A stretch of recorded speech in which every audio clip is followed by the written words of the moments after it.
जय हिंद। समझते हैं हम लोग कि हवा में तो ऑक्सीजन है, बावजूद हमें ऑक्सीजन सिलेंडर की क्या जरूरत है, और इन ऑक्सीजन सिलेंडर के लिए एक क्रायोनिक टैंकर की क्यों जरूरत पड़ती है, और इन्हें आप सुन रहे होंगे कि ग्रीन कॉरिडोर से लाया जा रहा है। और साथ ही जाइडस कैडिला ने कौन सी कोरोना की वैक्सीन बना ली है, और नेजल स्प्रे कौन सा है जो कोरोना को 90% से ज़्यादा मात्रा में उसका वायरल लोड को कम कर देता है। देखिए हमारे यहाँ ऑक्सीजन अभी सबसे बड़ी किल्लत हो गई है, बेड खाली हैं लेकिन ऑक्सीजन ही नहीं है। और ये वाला जो कोरोना है ये फेफड़ों को उतना नुकसान 2 दिन में कर दे रहा है जितना पहले वाला कोरोना 7 दिनों में करता था। यानी 2 दिन में आप सोचे कोरोना है, इवन रिपोर्ट आते आते कि आप क्रिटिकल हो जा रहे हैं। तो ऑक्सीजन की बहुत दिक्कत है। हमारे देश में ऑक्सीजन की कोई कमी नहीं है। हमारे देश में समस्या है उसे ट्रांसपोर्टेशन का कोई चेन नहीं बना हुआ है कि हमें वहां से लाना कैसे है। देखिए हमारे देश में टोटल ऑक्सीजन का जो डिमांड है वो 7000 मीट्रिक टन है। ये डिमांड है हम लोग का आ रहा है, जबकि हमारी जो क्षमता है पर इसको प्रोड्यूस करने की वो है 7800 मीट्रिक टन की। तो इसका मतलब हमारे पास 800 मीट्रिक टन और ज़्यादा ही ऑक्सीजन है जितना डिमांड है। और हम लोग ने अभी गवर्नमेंट ने टारगेट लिया है कि इसे 90,000 मीट्रिक टन ऑक्सीजन की क्षमता को बढ़ा देना है। लेकिन आप देखिए हम लोग का जो डिमांड है ये डिमांड ज़्यादा नहीं है, फिर भी हम लोग चेन सिस्टम ना होने की वजह से दिक्कत आ जा रहा है। और सबसे बड़ा दिक्कत आता है कि ऑक्सीजन को हम लिक्विड फॉर्म में रखते हैं, और ऑक्सीजन को लिक्विड बनाने के लिए उसे ठंडा करना पड़ता है। एकदम ठंडा कीजिएगा तो वो पानी बनने लगेगा। जैसे आप देखिएगा ठंड के दिनों में टेम्परेचर घटता है तो हवा पानी बनने लगती है। हम जो सांस अभी छोड़ रहे हैं अभी ये पानी नहीं बन रहा है, लेकिन अगर अभी टेम्परेचर हो जाए जनवरी फरवरी के महीना में हम यही सांस छोड़ेंगे तो इसी में का हवा पानी बनने लगता है जो भाप की तरह दिखने लगता है। तो ऑक्सीजन को ठंडा करना पड़ता है। ऑक्सीजन -183 डिग्री रखिएगा तो भाप ठंडा होगा, तो एकदम एक्यूरेट तो उतना नहीं रखना है, थोड़ा और ठंडा करना पड़ता है। तो लगभग -185 डिग्री सेल्सियस पर इन बड़े बड़े प्लांट से बनने वाले ऑक्सीजन को फिर इतना ठंडा करके ले जाया जाता है। इसका ट्रांसपोर्टेशन बहुत ही टफ होता है। इसे रखने के लिए एक अलग से कंटेनर आता है जिसका टेम्परेचर -185 डिग्री सेल्सियस रहता है। कोई भी चीज का टेम्परेचर अगर 150 डिग्री सेल्सियस से ज्यादा नीचे चला जाता है तो उस टेम्परेचर को हम क्रायोनिक टेम्परेचर के नाम से जानते हैं, क्रायोजेनिक। तो ऐसे टैंकर जो होते हैं उन्हें कहते हैं क्रायोजेनिक टैंकर। टाटा ने अभी ऐसे कई क्रायोजेनिक टैंकर को आयात किया। इसके बाहर एक कूलिंग सिस्टम लगा होता है जो इस ट्रक को, ये ट्रक चल रही है, ये ऐसे नॉर्मल टंकी की तरह नहीं होता है, इसे यह ठंडा कर रहा होता है ताकि ये लिक्विड के फॉर्म में ही रहे। इसके बाद जो चुनौती आती है, हमारे पास अभी एट ए टाइम इतने ज्यादा टैंकर जो थे क्रायोनिक टैंकर नहीं थे, तो हम लोगों ने कई सारे क्रायोनिक टैंकर सिंगापुर से मंगाया है, कई टाटा ने विदेशों से मंगाया है। और हमारे जो क्रायोनिक टैंकर जो थे, जो बचे थे, तो पता चलता है कुछ राजस्थान में है, कुछ केरल में, कोई इधर उधर बिखरे हुए हैं। और जो ऑक्सीजन का प्लांट है जो ज़्यादातर स्टील प्लांट से आ रहे हैं, राउरकेला के स्टील प्लांट, दुर्गापुर, विशाखापट्टनम, यहाँ से ज़्यादा आ रहे हैं, वाईजैग वगैरह से, तो यहाँ तक में वो टैंकर ही नहीं है। तो हमारी भारतीय वायुसेना अपने सबसे बड़े जहाज जो है C-17 ग्लोब मास्टर, उससे इन खाली टैंकरों को भर रही है उसमें, और इनको क्या करती है, वो स्टील प्लांट तक उड़ा के लाती है। फिर ये टैंकर इसमें से निकलते हैं, भरते हैं, फिर उन्हें जगह तक पहुंचा रही है। तो एयरफोर्स ने भी इसमें बहुत ज़्यादा बढ़ चढ़ के हिस्सा लिया ताकि ऑक्सीजन को टाइम से पहुंचाया जा सके। हमारे पास ऑक्सीजन की कमी नहीं है। अब इसमें रेलवे ने भी काम किया, रोल ऑन रोल ऑफ। मतलब आपको अगर मान के चलिए कि उड़ीसा में ये टैंकर भर दिया गया तो ये ड्राइवर खुद चला के लाएगा, उससे बेटर है कि इसको रोल करके चढ़ा दीजिए किस पर, इस मतलब मालगाड़ी पर, और ये मालगाड़ी चलेगी और फिर जब दिल्ली पहुंचेगी तो उसे उतार दीजिए, तो रोल ऑफ। तो इसी को रोल ऑन रोल ऑफ कहते हैं। लेकिन समस्या क्या है, ये जो ट्रेनें चल रही हैं जरूर है, लेकिन ये लेट चल रही हैं। जिस हिसाब से चलना चाहिए उस हिसाब से नहीं चल पा रही हैं ये ट्रेनें। तो इसमें भी थोड़ा सुधार की जरूरत है यहाँ पर। हालांकि ये बहुत ज्यादा है, ये लेट भले चलती बट एक बार में बहुत ज्यादा ऑक्सीजन पहुंचा देती है, तो पूरा इसके ऊपर टैंकर ही लगा रहता है। तो रेलवे की भी ये अच्छी भूमिका है। इसमें आप सुन रहे होंगे कि अरविंद केजरीवाल ने भी वो मोदी जी के साथ जो मीटिंग थी उसमें कहा था कि उन्होंने कि ऑक्सीजन की जो सप्लाई आ रही है उसके लिए हमें ग्रीन कॉरिडोर बनाना पड़ेगा। देखिए ग्रीन कॉरिडोर क्या होता है, एक ऐसा सड़क की कल्पना कीजिए, मतलब वहां पर पुलिस क्या करती है, पुलिस और ट्रैफिक पुलिस मिलकर पूरे सिग्नल को ग्रीन कर देते हैं, और जो इमरजेंसी वाली चीज रहती है उसको उसी रास्ते से निकालते हैं। मान के चलिए 4 लेन की सड़क है तो किसी एक लेन को वो ग्रीन कर देंगे, और उसमें जो एम्बुलेंस है या फिर जो ऑक्सीजन आ रहा है उसको उसी रास्ते से ले जाएंगे। उसको जितना दूर चाहे वो दिल्ली से कलकत्ता जाए, उसे रेड सिग्नल नहीं मिलने वाला है, क्योंकि ट्रैफिक पुलिस और पुलिस दोनों लगी हुई है इसको जल्दी ले चलो जल्दी ले चलो। तो इसी को कहते हैं ग्रीन कॉरिडोर। तो ग्रीन कॉरिडोर से अगर ऑक्सीजन आएगा तो जाम में नहीं फंसेगा। ऐसे बहुत सारे ऑक्सीजन जाम में फंस गए थे। अक्सर ऐसा होता है ग्रीन कॉरिडोर का प्रयोग हार्ट ट्रांसप्लांट के लिए करते हैं। दूसरे शहर में हार्ट है, यहाँ ऑपरेशन हो रहा है, अब पता चला हार्ट आ गया, 2 दिन जामे में फंस गया तो दिक्कत होगा। इसलिए अक्सर आप सुनते होंगे ये ट्रैफिक पुलिस और पुलिस के मिलने से 4 घंटे में पहुंचाया गया। तो इसी को कहते हैं हम लोग ग्रीन कॉरिडोर। तो ऑक्सीजन के लिए जरूरी है, गवर्नमेंट इसे बना भी रही है। ऑक्सीजन उत्पादन क्षमता को और बढ़ाने के लिए सरकार जर्मनी से लगभग 25 ऐसे पोर्टेबल जो डायरेक्ट उठ के आ सकते हैं सब ऑक्सीजन मेकर फैक्ट्री लगा रही है। मतलब एक छोटे से मशीन होते हैं, ये ऑक्सीजन को बनाते रहते हैं, बहुत जल्दी जल्दी बनाते रहे, हवा के ही ऑक्सीजन को सेपरेट करके हमें दिया जाता है वो वाला ऑक्सीजन। डीआरडीओ ने जो भारतीय सेना के लिए जो अपना ऑक्सीजन सिलेंडर बनाया था, ये भी भारतीय सेना ने, मतलब ये डीआरडीओ अब हॉस्पिटलों को भी दे रहा है। इसमें एक फायदा ये होता है ना कि अगर आप इससे इस मास्क को अगर लगाते थे तो ये ऑटोमेटिक होता है, कितना ऑक्सीजन बढ़ाना है कितना घटाना है, इसमें नर्स वगैरह की जरूरत नहीं पड़ती है। तो डीआरडीओ भी इसमें महत्वपूर्ण भूमिका निभा रहा है, जर्मनी से ये आयात किया ही जा रहा है। अभी देखेंगे हमारे यहाँ एक और समस्या आ गया है, जो ऑक्सीजन की खाली सिलेंडर होता है ना, ये लोहा वाला, ये सिलेंडर का शॉर्टेज कर गया है। लोग इसको रख रख के घर में रख लिए कि हम कभी बीमार पड़ेंगे तो हम अपने लिए रखेंगे, ये है वो शॉर्टेज पड़ गया। इसका ब्लैक रेट जा रहा है, 600-700 रुपये में मिलने वाला सिलेंडर 20,000-30,000 में मिल रहा है यहाँ पर। इतना ज़्यादा इसकी क्राइसिस हो गई है इस सिलेंडर की। और इसी में क्या कहा जाता है, मतलब एक तो और समस्या समझिए, आप पिछले हफ्ते देखे होंगे कि नासिक में जो ऑक्सीजन सिलेंडर ले जाने वाला टैंकर था, यही लीक कर गया और लीक करने से 20 से 22 लोग की मृत्यु हो गई। कई लोग सोच रहे हैं कि जहरीला होता है क्या, नहीं भैया, ये लीक करके उड़ गया। तो ऑक्सीजन जो मरीज को मिलना चाहिए मिला ही नहीं, ऑक्सीजन की कमी से मरीज छड़फड़ा के मर गया बेचारा यहाँ पे। तो कभी कभी किस्मतों ससुरा खराब रहता है, कहते हैं ना किस्मत खराब रहे तो ऊँट पे बैठे आदमी को कुत्ता काट लेता है। बताइए ये जो बीमारी अलगे है वो में से ऑक्सीजन लीक कर गया। भारत में केरल एक ऐसा राज्य है जिसके पास ऑक्सीजन बहुत ज़्यादा मात्रा में बच गया है। केरल, याद कीजिए, भारत का पहला राज्य था जिसमें कोरोना के सबसे पहले मरीज देखे गए थे। वहीं से यहाँ पे, मतलब भारत में स्टार्टिंग इसी एरिया से हुई थी भारत में। केरल इस चीज़ को समझा और वो अपने यहाँ ऑक्सीजन प्लांट को बैठाना चालू किया, ऑक्सीजन का चेन बैठाया, पूरी तरह से सिस्टम, इकोसिस्टम बना लिया वहाँ पर। आज के वक्त में जो केरला है वो 200 मीट्रिक टन ऑक्सीजन प्रोड्यूस कर रहा है, जबकि उसकी कुल डिमांड केरला की महज 90 मीट्रिक टन है। यानी वो दुगना से भी ज़्यादा ऑक्सीजन एक्स्ट्रा रखा हुआ है, दूसरे राज्यों को दे रहा है।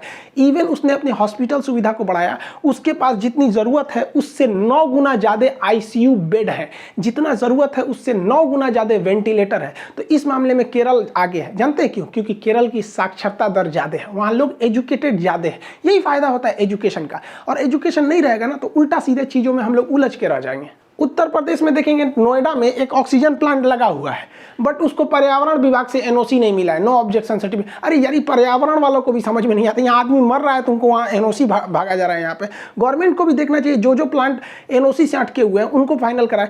केजरीवाल और मोदी जी के बीच में जो बात हो रही थी उसमें देखे होंगे कि गवर्नमेंट ने बहुत सारे पैसे दिए थे, लेकिन वो कंपनी उसको लगाई ही नहीं। तो इस पर भी तो निगरानी रखना जरूरी है, वरना ऐसे ही विकट परिस्थिति आएंगे। देखिए, मरीज को ऑक्सीजन सिलेंडर क्यों दिया जाता है? हम लोग जो हवा में सांस लेते हैं तो हवा में 71% हमारा नाइट्रोजन है, जो हमारे सांस के काम में नहीं आता है। 21% ऑक्सीजन है, यही काम में आता है। तो हम लोग जो सांस लेते हैं वो 21% ही ऑक्सीजन लेते हैं, जिसमें छोड़ते हैं लोग तो 16% ही छोड़ते हैं, यानी 4% के आसपास में वो CO2 में बदल जाता है। तो यही ऑक्सीजन का हमको काम है 21%। लेकिन जब हमारा शरीर स्वस्थ रहता है ना तो हम 21% में काम चला लेते हैं, चलो ना यार कोई दिक्कत नहीं है यहाँ पे। लेकिन जब हमारे फेफड़े काम करना बंद करने लगते हैं, स्थिति खराब हो जाती है, तो ये 21% काम नहीं आता है। तो एक मशीन द्वारा इसमें से क्या किया जाता है ना, ऑक्सीजन लिया जाता है, नाइट्रोजन छाट दिया जाता है, धूल कण को छाट दिया जाता है, हर चीज़ छाट दिया जाता है। और जो 21% ऑक्सीजन मिल रहा था उसमें से पूरा का पूरा छान के और 98% वाला ऑक्सीजन भर देते हैं। 98%, इसमें ज़्यादा शुद्ध मात्रा में, ज़्यादा मात्रा में ऑक्सीजन है।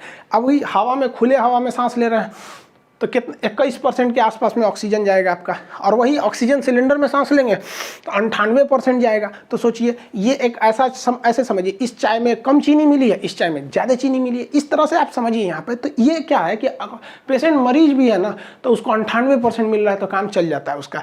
ये ऑक्सीजन सिलेंडर, ये इसी वजह से मरीजों में इसकी डिमांड ज़्यादा बढ़ जाती है। ऑक्सीजन का लेवल जब आप पल्स ऑक्सीमीटर से नापते हैं और आपका ऑक्सीजन लेवल अगर 94 से नीचे जाता है, 94% से नीचे, तो आपका ऑक्सीजन ऑक्सीजन की ज़रूरत होती है, लेकिन ऐसा नहीं है कि 92 या 90 आ गया तुरंत आप ऑक्सीजन पे बैठिए। इसके लिए प्रोन पोजीशन का यूज़ कर सकते हैं। प्रोनिंग पोजीशन बहुत पहले से चलता आ रहा है। देखिए हमारे फेफड़ों के जो बीच के हिस्सा होता है वो काम नहीं करता है जनरली, वो ऐसे एक्स्ट्रा में पड़ा रहता है, लेकिन जब हम प्रोन पोजीशन पे करते हैं तो उस पर लोड पड़ता है और वो भी काम करने लगता है। इसके लिए क्या करना चाहिए, इंसान को उल्टा लेट जाना चाहिए और सीने के पास तकिया लगा लेना चाहिए। देखिए ये लेटा है, सीना के पास तकिया लगा दीजिए, आधा घंटा तक ऐसे करना चाहिए। इसके टोटल 4 स्टेप होते हैं। एक उल्टा लेट जाइए, सीने के पास तकिया लगा लेते हैं आप, तो जब तकिया लगाते हैं तो वो जो फेफड़े का वह हिस्सा था जो काम नहीं कर रहा था वो भी पूरी अच्छे से एक्टिव हो जाएगा, जो रिजर्व में बचा हुआ था, तो ऑक्सीजन लेवल आपका बढ़ जाएगा। इसका एक और भी होता है प्रोन पोजीशन का, जैसे एक तो ऐसे तो पूरा उल्टा लेट गए और करवट भी घूम के लेट सकते हैं। एक बार इस करवट में, याद रहे करवट जब रखिए दोनों हाथ उसी साइड में रहे, फिर दूसरे करवट में दोनों साइड उस साइड में रहे। उसके बाद आप पीछे तकिया लगा के बैठ भी सकते हैं। चौकी पे ही जो लेटे हैं उस पे ही आप क्या कीजिए, जैसे आदमी दीवार से टेक लेता है ना, वैसे वहाँ पर आप तकिया से टेक ले सकते हैं। इसे प्रोनिंग कहते हैं। इससे ऑक्सीजन लेवल बढ़ जाता है और रियल में भी बढ़ जाता है। तो जिन लोगों के पेशेंट में 92 है 90 है वो इसका प्रयोग करेंगे आधा घंटा सुबह और आधा घंटा शाम, तो आपका ऑक्सीजन लेवल वैसे भी आपका नॉर्मल पे आ सकता है। यहाँ पे भारत के सामने एक और विकट परिस्थिति आ गई है वैक्सीनेशन को लेकर। हमें वैक्सीनेशन को अगर पूरा टारगेट के हिसाब से करना है तो हमें 13 करोड़ डोज वैक्सीन के हर महीने चाहिए होंगे, जो कि अभी बन रहा है 6 करोड़ के आसपास। वो तभी पॉसिबल है जब अमेरिका जो लगा प्रतिबंध दवाओं के जो उसके जो लगते हैं सामान वगैरह उसके पे प्रतिबंध नहीं हटाएगा अमेरिका, तो वो डोज बनाना मुश्किल हो जाएगा। और जो बाइडेन ने कह दिया कि हम उस प्रतिबंध को नहीं हटाएंगे। ये लोग अमेरिका वाले हमेशा ऐसे ही करते हैं, इनसे हथियार वगैरह, इसलिए भारत को भी देखिएगा ना, इनसे बहुत वैसे चीज़ें ही खरीदता है जिसके बार बार जरूरत नहीं पड़ी। ये भूल गए जब डोनाल्ड ट्रंप थे तो हम लोगों ने यहाँ से हाइड्रोक्सी क्लोरोक्विन दिया था, वो कह रहे थे कि नहीं देंगे तो इसका जवाब देना पड़ेगा। देखिए हम इन लोग बहुत बड़ा एहसान फरामोश है। इसीलिए कहा जाता है कि हमारा एक पुराना दोस्त 2 नए दोस्तों से ज़्यादा महत्व रखता है। रूस ने वादा किया भारत को कि वो 4 लाख रेमडेसिविर की डोज हर हफ्ते दे देगा, साथ में ऑक्सीजन के क्रायोजेनिक टैंकर देगा, ऑक्सीजन भी देगा, और अपना वैक्सीन स्पुतनिक जो उसने बनाया है उसकी भी एफिकेसी रेट बहुत अच्छा है, वो भी भारत को देगा। तो ये पुराने दोस्त हैं हम लोग के, ज़्यादा सूटेबल होते हैं। ये लोग सचरा लोग बताइए मौका पे पलट गया। अभी के वक्त में कोरोना में जिंकोवाइट जो है जिंक का मात्रा बढ़ाने के लिए है, लिम्सी जो विटामिन सी के लिए है ये जरूरी है, ये फिक्स है। यहाँ पे डेक्सामेथासोन भी बहुत ज़्यादा फायदा कर रहा है। ये आपका मतलब स्टेरॉइड में मतलब फीवर वगैरह में आप लोग इसका यूज करते हैं, लोग ज़्यादा तो डॉक्टर इसमें यूज कर रहे हैं यहाँ पर। साथ में इसमें खून के थक्के बनने की समस्या ज़्यादा आती है, तो डॉक्टर के प्रिस्क्रिप्शन के हिसाब से एंटीकोगुलेंट मिलाना पड़ता है जो खून को थोड़ा पतला कर देता है ताकि गाढ़ा होकर थक्का ना बन सके। रही बात रेमडेसिविर की कालाबाजारी इतनी ज़्यादा हो रही है जिसका कोई हद नहीं, जबकि रेमडेसिविर कोई रामबाण नहीं है। इसका एक फिक्स है कि शुरुआती दिनों में अगर आपको रेमडेसिविर लग जाता है स्टार्टिंग फेज में तो कुछ हद तक सुधार हो सकता है, लेकिन कुछ लोगों को ऐसा लग रहा है कि रेमडेसिविर ले लेंगे तो बच जाएंगे। एक आदमी से हमारी बात हुई, कहा सर हमको कोरोना का कोई डर नहीं, हमने रेमडेसिविर रख लिया। हम कहे वाह अरे भैया वाह, रेमडेसिविर रख लिए तो बच जाएंगे। यहाँ पे नहीं भाई, उस तरह से तो बहुत से ऐसे लोग हैं जो हॉस्पिटल भी नहीं जाते हैं, चौकी पे बैठे रहते हैं तो ठीक हो जाते हैं। तो क्या चौकी को आप इंजेक्शन मान लेंगे, ये चौकी पे बैठ जाइए, क्या बैठा पे चाचा ठीक हुए थे हम वो ठीक हो जाएंगे? ये इलाज है लेकिन 100% नहीं है, कुछ कुछ में ही ये रेमडेसिविर काम कर रहा है। इस बीच भारत की अव्वल दवा निर्माता कंपनी जाइडस कैडिला, इसने एक अपनी दवा को बताया है। उस दवा का नाम है वीराफिन। हालांकि ये वीराफिन बहुत पुरानी दवा है। ये देखिए हमारे शरीर में क्या होता है कि वायरस को मारने के लिए इंटरफेरॉन अल्फा नामक सेल बनते हैं, लेकिन जब हम कमज़ोर होते हैं तो वो इंटरफेरॉन अल्फा नामक सेल नहीं बन पाते हैं। तो अगर हमारे शरीर में इंटरफेरॉन रहेगा तो वो जल्दी से मार देगा वायरस को। इसलिए जाइडस कैडिला ने ये हेपेटाइटिस के वायरस को मारने के लिए पेगिलेटेड इंटरफेरॉन अल्फा 2b नामक दवा बनाया था। इसी पेगिलेटेड इंटरफेरॉन अल्फा 2b जो है ये इंटरफेरॉन अल्फा की मात्रा को बढ़ा देता है, तो इसका नाम वो जनरली में वीराफिन रखा गया। अब चूंकि हेपेटाइटिस पर इसका प्रयोग किया गया और हेपेटाइटिस भी आरएनए वायरस होता है और कोरोना भी आरएनए वायरस है, इसलिए इसका प्रयोग करके देखा गया कि क्या यह काम करता है कि नहीं। तो वीराफिन एक्चुअली हेपेटाइटिस की दवा थी। जब इसको देखा गया तो बहुत ही बेहतरीन काम किया यहाँ पर। पेगिलेटेड इंटरफेरॉन अल्फा 2b का ये फार्मूला होता है यहाँ पर, समझा गया, बहुत बेहतरीन काम किया। 1 हफ्ते में निगेटिव कर दिया कोरोना से। तो भारत सरकार इसे इमरजेंसी अप्रूवल दे दिया है कि अब इसका भी प्रयोग कर सकते हैं, लेकिन ये प्रयोग हॉस्पिटल में ही होगा, पर्सनल किसी को नहीं दिया जाएगा। कोरोना से लड़ने के लिए कनाडा की कंपनी जो थी, सैनिटाइजर थे, उसने ना, कंपनी का नाम था, उसने एक नोजल ये स्प्रे बनाया। इस स्प्रे को करने से 7 दिन के अंदर अंदर कोरोना क्या हो रहा है, उसका लोड घट के 0 तक आ जा रहा है। 99% इसका है। ये बहुत शानदार काम कर रहा है और इसे लेने के लिए किसी डॉक्टर की ज़रूरत नहीं है। नॉर्मल इसमें लगा है, इसको दबाइएगा तो स्प्रे का, कैसे सैनिटाइजर में दबाते हैं तो फेंक देता है वहाँ पे, तो नॉर्मल लगा के इसको करके प्रयोग किया जा सकता है। हालांकि ये बहुत बेहतरीन सक्सेस हुआ है कनाडा में। हालांकि इसका कई जगह मान्यता भी मिल गया है, ब्रिटेन हो गया, इजराइल हो गया, इसे मान्यता दे दिया है। तो भारत सरकार को भी इसे देना चाहिए। देखिए, ब्रिटेन भी तो पागल है नहीं जो इसे मान्यता दे देगा फालतू में। इजराइल हम लोग से बहुत टेक्नोलॉजी में आगे, उसने जब मान्यता दिया तो मतलब इसमें कुछ है। और दूसरा, अगर मान के चलिए कि ये उतना काम नहीं भी करेगा तो कौन सा हम इसको ब्लड में दे रहे हैं, ससुरा नकिए में न दे रहे हैं, बहुत ज़्यादा नुकसान नहीं करेगा। तो क्रीम पाउडर ये सब जो बाहर से चीज़ लगते हैं उतना नुकसान नहीं देते हैं। तो भारत सरकार भी इस पर ये अप्रूवल के लिए दे रहा है। हालांकि ये पार्टनर खोज रहा है भारत में, और जैसे पार्टनर मिल जाएगा भारत सरकार के डीजीसी जो है, drug controller general of India, वो परमिशन दे देंगे तो हो जाएगा। तो इसी तरह का नोजल भारत बायोटेक भी बना रहा है और सीरम इंस्टीट्यूट ऑफ इंडिया भी बना रही है। लेकिन अभी ये लोग स्टार्ट किए हैं, जुलाई अगस्त तक जाएगा, तब तक कोरोना का पीक आएगा मई के बीच में। तो ये इससे इमरजेंसी अप्रूवल मिलेगा तो एक राहत की सांस लेंगे हम लोग। 2 देश ऐसे भी हैं जो कोरोना मुक्त हो चुके हैं, एक आपका इजराइल हो गया, दूसरा यहाँ पे आपका न्यूजीलैंड हो गया। ये लगभग कोरोना से मुक्त हो चुके हैं। हालांकि अब जिस हिसाब से चल रहा है, कोरोना की वैक्सीन भी आ गई, जाइडस कैडिला की विराफिन दवा भी है और नोजल स्प्रे भी है। इस तरह से कोरोना का खात्मा ज़्यादा मतलब लग रहा है कि हाँ, कुछ नई किरण की नई उम्मीद जगी है। कुछ लोग अभी भी वैक्सीन से डर रहे हैं। ऐसे लोगों को क्या करें, देखिए, बीड़ी, सिगरेट, गुटखा, पान, इस सब पे लिखा रहता है यह मौत का कारण है, लेकिन फिर भी लोग उसको खाते हैं। और वैक्सीन पे लिखा है कि आपकी ज़िंदगी बचा सकती है, लेकिन फिर भी इससे लोग डर रहे हैं। वाह रे वाह, यही तो है हमारे यहाँ गुटखा का प्रचलन। बोलो जुबां केसरी, मरो ससुरे तू नहीं जुबां केसरी। यहाँ बोलो के वैक्सीन लगाएंगे हम तो ना, जुबां केसरी करिए, केसरी जुबां। इसे बताइए, गुटखा से लोग नहीं डरते हैं। हजारों लोगों की जान लेता है शराब, गुटखा, पान, बीड़ी, लेकिन ना वैक्सीने से इन लोग को ज़्यादा डर लगता है। देखिए, आप सब लोग को एक बात बताते हैं, एकदम ध्यान से समझिएगा।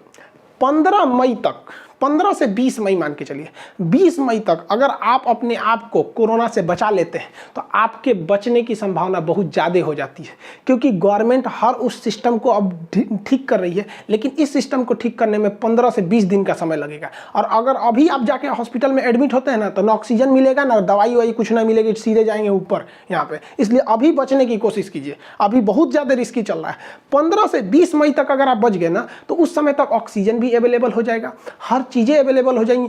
नोजल स्प्रे का हो सकता है कि उस समय तक अप्रूवल भी मिल जाए यहाँ पे। लेकिन अगर इधरे लापरवाही कर देंगे ना, तो फिर समझ जाएंगे। जिनको कोरोना हुआ है ना, अब देखिए कितना भयानक त्राहिमाम मचा हुआ है, लग रहा है शमशान घाट तो लग रहा है जैसे दिवाली है वहाँ पर, इस तरह से हो गया। तो कैसे भी हाथ जोड़ के कह रहे हैं, बबू भैया दादा जो है आप लोग, जहाँ बड़ा लोग वही जा रहा, ढेर छटपटेला की जरूरत नहीं है। कई जना के बुझाता कि कोरोना कुछ ना, जिनका जाके देखा हॉस्पिटल में का हाल भइल बा। तो सब लोग को कहते हैं भाई साहब बस 15। वैसे भी आप देखिए, हम अपने चैनल पे कोई भी बात को पूरी तरह से रिसर्च करने के बाद ही बताते हैं, इसलिए बता रहे हैं। नहीं, अगर नहीं सुधरेंगे तो पर डे भारत में 5 से 6 लाख कोरोना के मरीज मिलने लगेंगे। इसलिए थोड़ा दिन और संभल के रहिए। अमीर आदमी को कोरोना से डर लगता है, बेचारा गरीब इंसान को लॉकडाउन से डर लगता है। बेचारा की रोजी रोटी चली जाती है, डेली कमाने वाले हैं लोग, उनका कमाई भी बंद हो जाता है। हालांकि इन अमीरों ने बहुत सारे योगदान भी दिए हैं, चाहे वो वेंटिलेटर हो, ऑक्सीजन के टैंक हो, या अपनी फैक्ट्री से ऑक्सीजन हुआ हो, या बहुत ही मोटे रकम में इन्होंने दान भी दिया है। ऐसा नहीं है कि ये लोग नहीं है, बहुत बेहतरीन। हाँ, वैसे ही लोगों ने दान नहीं दिया जो विदेशी कंपनियां भारत में है, उन लोगों ने पैसा वैसा नहीं दिया है। इसलिए अपने स्वदेशी पर ज़्यादा बल दीजिए। अब सरकार के लिए कुछ सुझाव देखिए, इस कोरोना के विकट परिस्थिति में बहुत सारे प्राइवेट हॉस्पिटल बंद करके भाग गए हैं, मरीज नहीं देख रहे हैं। प्राइवेट हॉस्पिटल बहुत सारे ऐसे हैं, तो गवर्नमेंट को ऐसे प्राइवेट हॉस्पिटलों को अपने अंडरटेकिंग ले लेना चाहिए, उसे ले लेना चाहिए। और जो कोरोना के माइल्ड सिम्टम वाले मरीज हैं, यानी जो खतरनाक नहीं पीड़ित हैं, जिन्हें नॉर्मली ठीक किया जा सकता है, हल्का फुल्का की ज़रूरत है, तो उन्हें ऐसे प्राइवेट हॉस्पिटलों में भर देना चाहिए। इससे क्या होगा कि सरकार के जो कोविड हॉस्पिटल है, जो सरकारी हॉस्पिटल है, उस पर जो बेहतरीन डॉक्टर लगे हैं, बेहतरीन इंफ्रास्ट्रक्चर लगा हुआ है, ऑक्सीजन लगा हुआ है, वो उनको भी लगा है जो सीरियस हैं, उनको भी लगा है जो सीरियस नहीं है। तो ये समस्या है। तो जो सरकार का अपना कोविड हॉस्पिटल है, कोविड सेंटर सेंटर है, कोविड कमांड सेंटर है, या जो सरकारी हॉस्पिटल है उसको उसके लिए रिजर्व रख दिया जाए जो एकदम सीरियस मरीज है वहाँ पर, क्योंकि उन्हें भर्ती करना जरूरी हो जाएगा। और इन प्राइवेट हॉस्पिटलों को और इसमें काम कर रहे नर्स और डॉक्टर को सरकार इमरजेंसी घोषित करते हुए 1 से 2 महीना के लिए अपने अंडर में ले सके। अब भारत में कुछ भी लिया जा सकता है, नेशनलाइज कुछ भी हो सकता है, यहाँ पर ले ले। यहाँ पर सरकार 1 मई से कही है वैक्सीनेशन के लिए। भाई साहब, हमको तो लग रहा है कि कोरोना से लोग इतना डर गए हैं कि 1 मई से जो लंबी लाइन लगेगी वहां लाइन से ऐसे ना हो जाए कि वहां से कोरोना फैलना चालू हो जाए, क्योंकि इंफ्रास्ट्रक्चर नहीं है। तो आज जितने भी प्राइवेट स्कूल है वो सारे के सारे बंद है, इवन सरकारी भी बंद है। तो सरकारी और प्राइवेट स्कूलों को सरकार को क्या करना चाहिए, उसे अपने अंडर टेकन ले लेना चाहिए 2 महीने के लिए। और वहां पर हर जगह पे, ऐसा कोई जगह नहीं है जहां पे स्कूल नहीं है, वहां पर उन्हें कोरोना की वैक्सीन देनी चाहिए, उसको वैक्सीन सेंटर बनाना चाहिए। और जितने टीचर सरकारी छुट्टी पर है ना, इन टीचरों को वैक्सीन ट्रांसपोर्टेशन में लगाना चाहिए। खाली बैठे हैं वो लोग वहां पर। अभी क्या है कि हर काम मेडिकल स्टाफ ही कर रहा है, तो वैक्सीन को ले आना, वहां पर रजिस्टर मेंटेन करना, किस व्यक्ति को लग रहा है, आज टारगेट पूरा हुआ कि नहीं हुआ, ये काम इन सरकारी स्कूल के टीचरों को सौंप देना चाहिए, जिस तरह से चुनाव आयोग सौंप देता है इन लोग को। और जो मेडिकल स्टाफ है उसका मेन काम होना चाहिए, पेशेंट से उनका ये मतलब होना चाहिए, वो आई तुरंत वैक्सीन दी। अभी क्या हो रहा है, बेचारा मेडिकल स्टाफ ही हाजिरी बना रहा है, वही रिकॉर्ड चेक कर रहा है, वही वैक्सीन को लेके आ रहा है, वही वैक्सीन लेके जा रहा है, कितना लगा कितना सब। बेचारा वो क्या इंसान नहीं है सब, क्या मेडिकल वाले बेचारे डॉक्टर और नर्स लोग को देखिएगा ना, ड्यूटी करते करते बेचारों का हालत खराब हो गया। तो इन लोग को बैठा के सैलरी देने से क्या मतलब है। इससे क्या है कि कई जगह वैक्सीन सेंटर हो जाएंगे और हम लोग बहुत जल्दी वैक्सीनेशन कर सकते हैं यहाँ पर। अभी क्या है कि बड़े से पंचायत एरिया में एक छोटा सा वैक्सीन है, उसमें बेचारे स्टाफ भी है, तो इनका यूटिलाइज करना बहुत ज़्यादा जरूरी है, वरना एक जगह बनाएंगे तो वहाँ से कोरोना फैलने लगेगा। हम भारत सरकार के तथा सारे राज्यों से हम ये अपील करते हैं, विनती करते हैं कि जितने भी मेडिकल स्टाफ हैं उन्हें केवल कोरोना के इलाज में लगाइए। हर हॉस्पिटल में मैनेजमेंट को देखने के लिए वहां पर आप अधिकारियों को नियुक्त कीजिए। अभी रेलवे है, उसके अधिकारी फ्री हैं, बहुत रेल नहीं चल रही है। मेट्रो अभी बंद पड़ी हुई है, उसके अधिकारी फ्री हैं। तो ऐसे अधिकारियों को हॉस्पिटल के एडमिनिस्ट्रेटिव की जिम्मेदारी दे दीजिए कि किस नर्स की ड्यूटी रात में लगेगी कि दिन में लगेगी, ऑक्सीजन आया कि नहीं आया। ये अधिकारी हैं तो इन्हें मैनेजमेंट करने आता है, ये बेहतरीन ढंग से कर सकते हैं। तो आपने छोड़ दिया हॉस्पिटल को, बेचारा वही ऑक्सीजन देख रहा है कि नहीं है, सप्लाई देख रहा है, हाजिरी देख रहा है, ड्यूटी देख रहा है, शिफ्ट देख रहा है, सैलरी देख रहा है, अटेंडेंस देख रहा है, मर जाएगा बेचारा वहां पर। अभी के वक्त में इन 2 महीने के बीच में क्रूशियल टाइम है, इन लोग को झोंक दीजिए यहाँ पर। हॉस्पिटल के डॉक्टर नर्स का काम केवल और केवल कोविड मरीज को देखना है, इनका मैनेजमेंट हो जाए। बाकी वो हॉस्पिटल जो डॉक्टर हैं वो कहाँ रह रहे हैं, ये सारा काम ये लोग देख सकते हैं। अब जैसे हमारे मंत्री जी हो गए, जैसे अमित शाह जी हो गए, उद्घाटन करने हॉस्पिटल जा रहे हैं या स्थिति का जायजा, पता चला 4 डॉक्टर इनके आगे पीछे घूम रहा है। हम ये नहीं कह रहे हैं कि आप उद्घाटन करने मत जाइए, अच्छी बात है, आपके जाने से वहां पे और मतलब त्वरित काम होगा, लेकिन 10 डॉक्टर बिजी हो जा रहा है। तो ऐसे जो एडमिनिस्ट्रेटिव में लगे रहेंगे लोग, वो लोग दिखा देंगे कि हाँ सर आप हमारे होम मिनिस्टर हैं, देखिए ये पोजीशन है, इतना ऑक्सीजन है, इतना ये मरीज है, ये है। डॉक्टर अपना बिजी, कोई मतलब नहीं। अब गृह मंत्री आए या प्रधानमंत्री आए, जब तक कोरोना है डॉक्टर को छोड़ दीजिए यहाँ पे, हाँ कोई भी मंत्री है भैया, वो एडमिनिस्ट्रेटिव वाला देख लेगा यहाँ पर। और साथ ही कौन सा काम हुआ कि नहीं हुआ, जैसे कितना ऑक्सीजन चला है, वो पहुंचा कि नहीं पहुंचा, कितना डिमांड है, बैकअप में कितना बचा है, मरीजों की संख्या कितनी है, मरीज एडमिट हो रहा है कि नहीं हो रहा है, इस सब की जांच के लिए भी ना रिटायर्ड जजों को नियुक्त करना चाहिए और उनके अंडर में देना चाहिए। क्योंकि रिटायर्ड जो जज होते हैं, चाहे वो डिस्ट्रिक्ट के हों या हाई कोर्ट के हों, ईजिली अवेलेबल हैं हर जगह पे, उन्हें अगर ये सौंप देंगे तो उन्हें बेहतरीन ढंग से एडमिनिस्ट्रेटिव के काम आता है और कोई जज से ऐठेगा भी नहीं वहाँ पर। यहाँ पे तो हमारे यहाँ कुछ हो नहीं रहा है ना, तो यूटिलाइज नहीं कर पा रहे हैं। और इसको समझने में हमारे हाथ जोड़ के विनती करते हैं, सरकार बात मान लीजिए। आप लोग बहुत सारे बात मान लेते हैं, हमारे लिए भी देश पे एहसान होगा अगर ये बात मान लेते हैं। तो इस चेन को बनाने में 10 से 15 दिन लग जाएगा, इसलिए आप लोग संभाल के रखिए, कैसे भी 10 से 15 मई तक आप लोग अपने आप को बचा के रखिए, नहीं तो बहुत दिक्कत हो जाएगा। और जिन शहरों में कोरोना बहुत खतरनाक है, जैसे लखनऊ हो गया, इलाहाबाद हो गया, मुंबई का एरिया हो गया, उन जगहों पे जहाँ पे सख्ती है वहाँ 10 से 15 दिन का कंप्लीट लॉकडाउन लगाइए, एकदम भयानक वाला, क्योंकि ज़्यादा ढिलाई देना भी ठीक बात नहीं होता है लॉकडाउन में वहाँ पे। और जो प्रशासन है उनके पैरामिलिट्री फोर्सेस का हेल्प लीजिए लॉकडाउन को सख्ती से पालन करने के लिए, तब जाके हम इस कोरोना से लड़ पाएंगे। वरना हमारा देश जो है ना एक एक हीरा खो रहा है, कोरोना के बेड पे मरा हुआ कोई भी व्यक्ति इस देश का महान व्यक्ति हो सकता था। जब अब्दुल कलाम ट्रेन में बैठ के अखबार बेचा करते थे तो कोई नहीं जानता था कि वो एक दिन मिसाइल मैन बनेगा। तो न जाने जिन्हें आप संख्या गिन रहे हैं ना, उन संख्या में कौन हीरा होगा इस देश के लिए कोई नहीं जानता है। भगवान से हम विनती करते हैं जल्दी से इस आपदा से निकाले, और आप लोगों से भी कहते हैं बच के रहिए। हम और आप मास्क वगैरह जरूर लगाएं, जो नियम है उसका पालन करें। मिलेंगे नेक्स्ट क्लास में। जय हिंद।